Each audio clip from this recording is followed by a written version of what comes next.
Presidente República no atual candidato presidente período Rihunrua Ronu Resenrua atau Rihunrua Ronu Resenhitu, Francisco Guterres Lolo, husu basene nostai atau orienta serviço rodia ia terino, ahu lorong eleição to apuramento nacional ba votos husi vontante serhutu. Presidente República Francisco Guterres Lolo hatoli foi hirakne, foi vota ia fatim votação Escola Primária Farol Dili Tukualu Dader sábado semana ne. Mensagem ligada à contagem dos votos, a hora que está aqui, equipa sirah ni, ser halal ni serviço, rodia. Para ini bela halal apuramento lolos, bar resultado ser ni maka ohin lorong indane, hototo bahu sekali sini votos. Quando bani candidatura Lolo Firmete semana ia ronde primeiro. Bom hawa até não kata hau Firmete vai dane.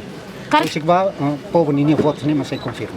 Militante hobe simpatizante sira pronto ni sira ne sempre simhala na fatin date be resultado saída date.